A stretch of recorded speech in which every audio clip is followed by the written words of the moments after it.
All right, can you guys all see my screen? There, you can just put in the chat yes, no. Yeah. Okay, great, thanks. Okay, so this is the last week before finals. This is the last week we're actually meeting over Zoom. Next week there's no meeting over Zoom. You guys are just going to take your final exam. So this week we're going to have it's kind of a fun little class activity for you guys. We're going to go over some business presentations in action. So we're just going to go over two of them. Meetings, how to control and start and function meetings. So everyone's going to have to be involved in meetings if they haven't been so yet. And how to introduce a speaker, which I find a lot of people having to do as well. So I kind of picked the top two that I feel that you would use more in your career or after school, maybe even during school. And then I have a couple class activities for you guys. Depending on time, we'll do the second one. If we don't have time, we'll just do the first one. So let's get started here. So learning objectives for the meetings is discuss meetings and their role in business communication, describe the main parts of an agenda, and discuss several strategies for effective meetings. I can't tell you how many times I've been in meetings in corporate settings where they are not effective at all. You have a meeting about a meeting, and then you have the meeting, and then you have a meeting afterwards about what you already just discussed. It's such a waste of time. A lot of these meetings, I don't know if you guys have had this situation before where the meeting's like going 3 hours long and you're like, did we even get anything done in this meeting? Everyone's just blabbling. There's always someone who starts going on a tangent about something that has nothing to do with the meeting. Meanwhile, you're sitting there getting anxiety because you're like, I have so many emails and deadlines I have to get back to my desk. Or someone's eating during the meeting. I had a coworker who she kept bringing carrots into the meeting, like the loudest snack. If you have to bring food into the meeting, make sure it's something that's not super loud, like carrots or celery or chips, Maybe like a little granola bar or something. And I understand people bringing in water in meetings. I totally get all that, but don't be that person. Anyone have any crazy meeting experiences working with people? Now's the time to vent. Okay, maybe share later. Okay, so what's a meeting? A meeting is a group communication and action around a defined agenda at a set time for an established duration. That is the key there. If you set up a meeting, make sure there's an agenda so you're sticking to your points that you need to make and your action items. Make sure there's a set time, otherwise the meeting's going to go forever. So have a start time and an end time. And that's kind of the duration. Like, is it really necessary to have a 2 hour meeting on these topics? Maybe not. And think about who you're inviting too. Is it necessary to have all these people in this meeting, or maybe just two or three people in the meeting? Because sometimes there's too many cooks in the kitchen, right? So meetings can be effective, ineffective, or just a waste of time. And it's really the leadership. So if you get involved in a meeting and there isn't an agenda and there isn't someone taking notes, be that person to offer to do that. Say, hey, to your boss or the supervisor or the director, whoever it is. I noticed that you guys never have an agenda for your meetings and no one's really taking meeting minutes. I would volunteer to do that. It's going to make your life easier because you're going to be in and out of the meeting like that, and things are actually going to get done. Meetings can occur face to face in big conference rooms, offices. Right now, everything is kind of over Zoom. Or for a while there before Zoom, people did conference calls where they would sit in an office. You have a special like phone, speakerphone, teleconference speakerphone thing, and you talk to people from who live in different areas. So it's kind of nice that we have Zoom now. More people can get on conferences. It helps sales reps who are in different areas communicating better with them, and you kind of get to see what they look like, get to know them as a person, build that relationship and rapport with them. All right, so I have kind of some definitions of some basic elements of a meeting agenda. There are a bunch of free templates on Word. I mean, when I created a meeting agendas, I just used a Word template. It's totally fine. You bring your laptop into the meeting and you type, or if you're on Zoom, you could just type away. So you want to use the same template. You can make it look really nice and professional and branding, and you just reuse the template every time. So you want the title header, which is the title, time, date, location, phone number, email contacts, and any other information necessary for all the participants. Um, Sometimes you may not need this if it's just the same 3 or 4 people every week. Maybe it's just their names who is attending the meeting. Subject line, so the purpose of the meeting, a call to order, who will call the meeting to order, and who's going to organize it and get through all the tasks. Introduction, so if someone is new or you have a guest, you want to make sure they're introduced and people know who they are, what their title is, and what they do. Roll call, you need to see who's there. Reading the minutes, so notes from the last meeting, so there should be meeting minute notes, so from the last meeting, so going over those. These are often sent out before the meeting in email, so participants have the opportunity to review them and note any needed corrections. You go over old business, so list any unresolved issues from last time or issues that were tabled or left until this meeting. Maybe you had to do some further research, and now the research has been done and people can report back. Any new business, this is a list of items for discussion and action. We call them action items, which is just like the tasks assigned to certain people. Reports, so this is optional and applies if there's subcommittees or groups. Sometimes during meetings, each person, leader or director, has to share a PowerPoint slide or report. May not be every week or every month. Maybe it's every quarter. Just depends where you're working and what you do. Good of the order, this is the time for people to offer any news that relates to the topic of the meeting that was otherwise not shared or discussed. Maybe something that couldn't be discussed over email, so we wanted to get everyone together in a meeting to discuss it. And adjournment. Note time, date, place, meeting adjourned, and indicate when the next meeting is scheduled. You also want to make sure you have action items. So when you're taking your meeting notes and something is decided, you need to make a point that it's in the meeting notes that say, hey, Joe over there is in charge of contacting this person and getting pricing by this date. Make sure you have milestones with dates on the action item. Otherwise, they're never going to get done. If you say, yeah, Joe's in charge of doing that, and next meeting, Joe, did you do that? No, I forgot. I'll do it next time. Next meeting, Joe, did you do that? No, I forgot. I'll do it next time. You got to make sure there's a date, and that keeps that person accountable for that date. Okay? We call them milestones. So action items, tasks, milestones. All right, strategies for effective meetings. You send out last meeting minutes 1 week before the next meeting, so you email it to everyone so they have plenty of time, no excuses to go over them. You set out an agenda of the current meeting at least 1 week in advance, so if someone does have to do research for the meeting coming up, they have time to do that research. Set out reminders for the meeting the day before and the day of the meeting. If it's in your Google Calendar, you're probably already getting the reminders anyway.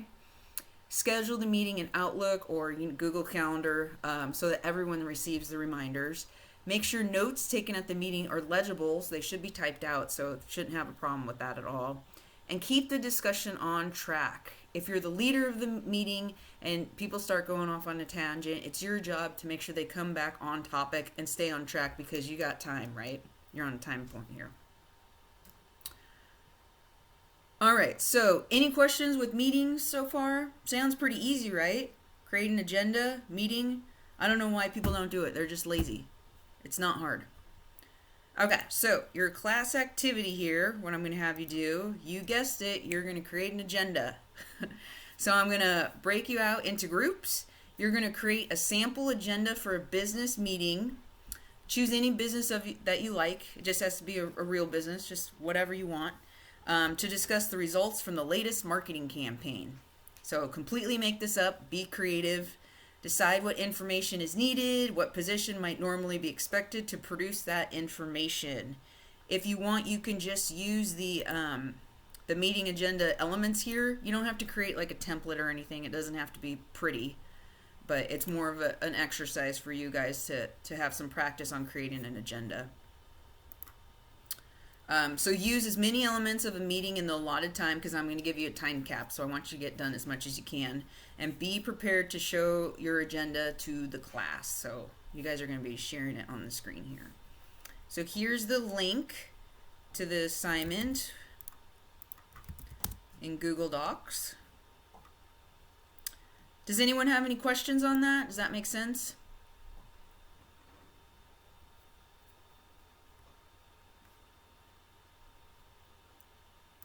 All right, so let's see. I kind of want to know what you guys learned with this exercise here. Ryan, why don't you tell me what you learned from doing this, the agenda, or maybe an experience you had in a meeting? Ryan? Is Ryan not here? Hmm. What about Boris? Boris? I know you're here, Boris. You came in late, I remember. Nicole. Yeah, Oh, I'm here. what did you learn from this exercise? I learned how to format and organize a meeting with this. And have you ever run a meeting before or been involved in a Yeah. meeting? Yep. And what's your experience with your meetings? Um, People love to go off topic Yep. a lot. I used to run board meetings, so I'm used to doing it as a property manager. I Mm-hmm. used to be. So when you have 5 or 6 board members, I was in charge of keeping them all in line. Oh, board members, So, I bet they really go off track. Ooh. oh, they're horrible. And then the homeowners think that they know better too. Oh yeah. I've been to those HOA meetings. All They're right. battlegrounds. Let's see who else can I pick on. Bastion, what did you learn with this exercise? Bastion, are you there? Okay, I'm making notes of all this. Nestor, are you there? Yes, ma'am. All right, what did you learn from this exercise? Just to be organized. Um, it really helps, and it'll really like run a smooth meeting. Just knowing like what's gonna happen when. I've never actually ran a meeting, so I can't really say from experience, but I feel like this is a template. So, Have you ever been in a meeting where uh, someone else ran it and it was horrible or good? just like one-on-one meetings. Okay. That's it. Never like a whole group. So, Well, now you know how they should properly be handled, right? yeah, it's good information. Yeah, and you'll know from your coworkers whether they have their act together or not if they're organized like this. uh, who else? Harrison, are you here? I think I saw you earlier. Yeah, I'm here. Harrison, what did you learn? I just learned how to like form like an organized meeting. Like that was it basically. And what's been your experience with meetings in the past? Well, I've never had to plan my own meeting. I have been in, I guess, like 1 or 2 meetings at my workplace, but those weren't really planned out those weren't really planned out meetings. Those were more just my store manager letting us know that like someone had tested positive and they were like quarantining everyone who came in contact. Oh, geez, that's a fun meeting to go to. Yeah, it wasn't really planned out. It was like a 3-minute thing. And then what did they tell you? Just like good luck? Or, Yeah, oh my gosh. yeah, pretty much. Oh my gosh. Okay. Well, hopefully this helps you guys to know how a proper meeting should be had. And, if they're not being held like this, then you can say, again, like offer, show your expertise, show your leadership skills, and say, hey, no one's taking meeting minutes. I'd be happy to do that for you. And it might be a little bit more work on your end, but it'll make it easier later and it'll show initiative to your boss. So it's really good. I'm going to move on here because I really want you guys to do the next activity. So introducing a speaker, and you guys are actually going to be doing this a lot later in life or some type of person. So understanding how to introduce a speaker in a courteous and professional manner. A speaker introduction involves establishing the person's credibility, motivating audience interest, and saying what the speaker could not say. Not many speakers will jump to this stage and share their list of accomplishments. A lot of them are kind of shy at first, actually. Being designated to introduce a speaker is an honor and an important duty that requires planning and preparation. Maybe you guys have already done this before, like in high school or something, or if you're in groups, or you have like a conference or a dinner or a trade show, or you're part of a society, maybe one on campus where you bring group speakers in. If you're in a leadership role, you might be introducing the speakers. I know a lot of students at Cal State San Marcos, they introduce speakers a lot, and they actually take turns introducing the speakers on purpose, to kind of practice for that. You're at a networking event or a work function, maybe you're at a trade show or a conference, so there's lots of opportunities to introduce speakers, and it's nice to be prepared for that. And even you might even introduce someone at a wedding, right? They have speakers at weddings, funerals, that sort of thing. You always start with a speaker introduction, so welcoming the speaker, establishing his or her qualifications to speak on a particular topic. You can start with a quote from their work, a quote from the publication, or a colleague describing them. You can include humor, if you kind of have the witty personality there. Always respectful and focus the spotlight on the speaker and not on yourself. You should not distract the audience from the task with your dress, gestures, antics, or again, talking about yourself. Make sure the spotlight's on the speaker. That's who people came to see and to listen to and to hear. So the person you're introducing may already be known to the audience, but you can always find new information to share about them. So it's kind of nice to have a chat with the speaker ahead of time. Maybe you have them email you their bio and something that someone may not know about them. So getting that information, maybe having a phone conversation with the speaker in advance to get to know them a little bit so that you can share something with them. You can share their most recent work, activity, as it relates to the topic, or maybe something funny and unusual. Avoid the just laundry list resume, because people can look that up. You want people to be engaged and excited and active in the speaker. You don't want to put them asleep. You need to be brief. You don't want to be long-winded and have like a huge long speech. You need to establish the speaker's credibility and again motivating that interest. And it's good to have a time limit for the speaker as well. You let them know in advance, hey, this is a 20-minute thing. If you want, I can let you know when you have 5 minutes left. Sometimes the people who introduce the speaker, they might go to the back of the room and they might have a sign, do a hand or do a sign like, hey, 5 minutes, 1 minute, or they might kind of open it up to questions. They might tell the audience, hey, we're going to have about a 20-minute speaker, and then we'll open up to have questions for the last 5 to 10 minutes of the session. So making sure you kind of have that agenda and that the speaker knows the agenda as well. Whenever you're having open-ended questions afterwards, in case people are shy in the beginning and they don't ask questions, make sure you have a list of questions. So to fill that blank space, if no one's talking, you can start it and ask questions that maybe the people are thinking about and are just too shy or scared to ask. And that keeps the speaker more engaged, motivated, and makes them feel more comfortable too. So this class activity is going to be a little fun. We're going to put you in partners this time, not groups. And I want you to introduce a classmate. So list 5 facts, points, or things about yourself and your career that you would want the whole class to know, and share it with your partner. Based on this information, be prepared to introduce your partner to the class. Your introduction should be between 30 seconds and a minute long, so very short and sweet. So I'll put this in the chat, and it's in the slides as well. Let's see here. All right, and I'm going to set you up into your breakout rooms.